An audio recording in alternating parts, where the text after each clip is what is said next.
Bom, meus amigos e minhas amigas, para vocês que estão nos acompanhando, nós estamos na quarta parte de nossa entrevista com a doutora Sueli Meirelles. Nesse momento falaremos sobre regressão de memória. Doutora Sueli, como é que funciona a técnica de regressão de memória? A técnica de regressão de memória é uma técnica simples. Nós não fazemos nenhuma diferenciação entre a técnica de regressão e todos os procedimentos terapêuticos que nós utilizamos. De um modo geral, quando o cliente vem para a terapia, é feita uma primeira entrevista, uma anamnese, onde se identifica o histórico de vida. Na segunda sessão, geralmente fazemos regressão à infância, porque no decorrer desses anos de trabalho nós constatamos que em cada 1000 pessoas, apenas 8 não têm traumas de infância. Então é necessário acessar esse período da existência. Então, induzimos um relaxamento, um aparente relaxamento através de hipnose ericksoniana, em que a pessoa não dorme, mas fica com a mente ampliada para que ela possa acessar esses arquivos do inconsciente mais profundo. Esse é o procedimento. Certo. E além desse, quais são os outros tipos possíveis de indução? Bom, podemos fazer 4 tipos de regressão. O primeiro tipo é esse de regressão à infância, que habitualmente nós fazemos. Em alguns casos, há necessidade de regressão ao nascimento. Por exemplo, muitas pessoas trazem memórias de linha circular de cordão. É interessante, é uma espécie de tentativa de não ouvir a experiência, né, terrena. Então, há necessidade de descondicionar. Uma outra questão em relação ao nascimento é que, na maioria dos casos, ele é medicalizado. Então, essa chegada ao mundo é bastante traumática. Por exemplo, existem relatos de crianças que são colocadas por necessidade em cima de uma mesa fria ou que ficam no berçário. Há aquele corte do cordão umbilical e a criança fica no berçário e ela chora, mas ela está ali sendo atendida, então ninguém vem socorrer porque ela está apenas chorando. Então, imagina você chegar num ambiente estranho e ser recebido dessa maneira, né? Então, há necessidade de se fazer a regressão.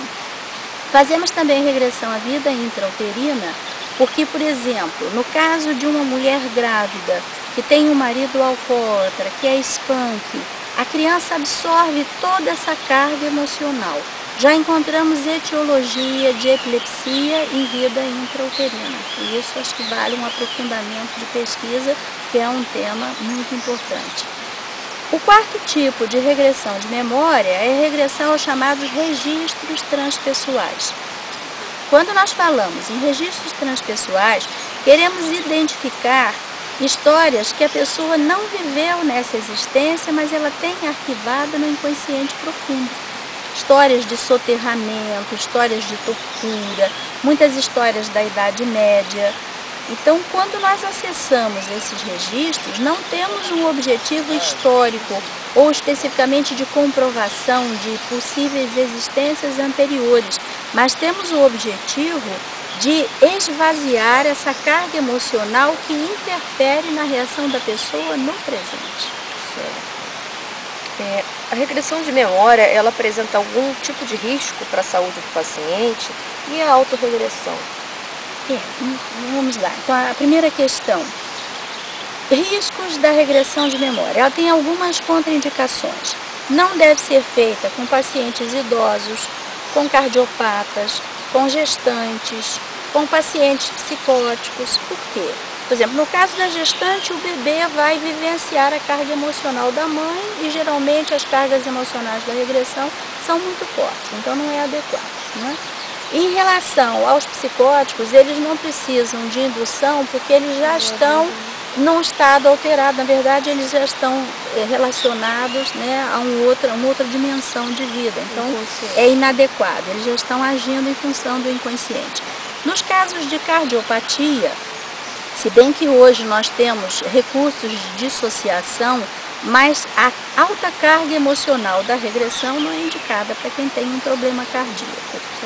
O outro caso, autorregressão que você falou. Bom, eu gostaria de falar também das crianças. Por exemplo, não fazemos regressão com crianças, também pelo impacto emocional. Tanto no caso das crianças como no caso das pessoas idosas, nós preferimos trabalhar com a captação psíquica que acessa o inconsciente do paciente através do sensitivo. Então, não submete o paciente à experiência de recordar situações que foram muito sofridas para ele. Quanto à autorregressão, nós consideramos inadequado. Por quê?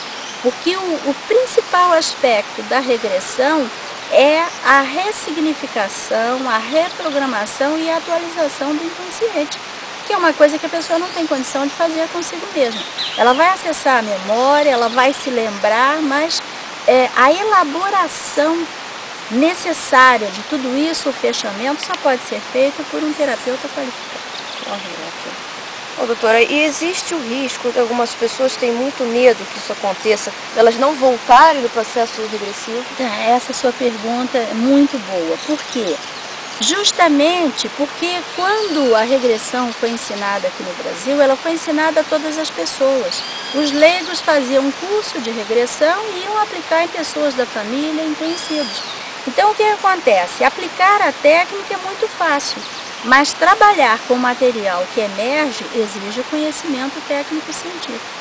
Então gerou esse mito, porque as pessoas viviam a experiência com leigos, passavam mal e depois tinham que procurar um profissional da área de saúde mental para poder completar o trabalho. E se criou um mito em função disso. Acabava denegrindo a imagem do processo da regressão, que não tem a ver com isso, né? Sim. Há necessidade de se realizar alguma preparação antes da técnica da regressão? Nós não enfocamos especificamente a regressão. Por exemplo, se alguém chegar no consultório e disser, eu vim aqui fazer regressão de memória, eu não vou fazer, porque seria a mesma coisa que a pessoa chegar no hospital e dizer, eu vim aqui fazer uma cirurgia. Então, o que é adequado? A anamnese, as técnicas básicas de estruturação da personalidade atual e, se houver indicação, ou seja, se nós percebermos que a experiência traumática não está situada no histórico de vida atual, então há um indicativo de regressão aos registros transpessoais. Certo. E quais são as indicações e contraindicações da técnica? Tem um pouco a ver com o que a senhora já falou, mas se a senhora puder... Poderíamos falar agora sobre as indicações. Isso. Sempre que as cargas emocionais estejam aprisionadas em outro momento do tempo. Quer na infância, quer no nascimento, na vida intrauterina ou nos registros transpessoais. Por quê? Porque o objetivo da regressão não é simplesmente recordar ou saber o que se foi. O objetivo terapêutico é que essa carga emocional seja esvaziada. Por exemplo, pessoas que têm medo de elevador, pessoas que têm claustrofobia, pessoas que têm medo de lugares altos ou abertos. Normalmente esses medos inconscientes, eles estão associados a essas memórias anteriores. Nós encontramos memórias de soterramento em minas, ao contrário do que muitas pessoas pensam, todos foram nobres. Não, vem muita história do povo, camponeses, pessoas que trabalhavam na agricultura, pessoas que vivenciaram terremotos, escravos. Trabalhamos com muitas memórias de escravidão, memórias da Idade Média, memórias terríveis de queimaduras, de empalamento, de emparedamento. A história da humanidade é muito trágica, não é? Então, essas experiências, quer dizer, toda experiência de passagem traumática, ela fica registrada no inconsciente profundo e interfere no tempo presente. Por exemplo, as coisas que habitualmente são feitas com os escravos, de respeito à vida, que foi muito comum na história da humanidade, tudo isso está presente no inconsciente coletivo da humanidade hoje. Certo. É um banco de dados vastíssimo que a senhora possui, Com certeza, é uma preciosidade.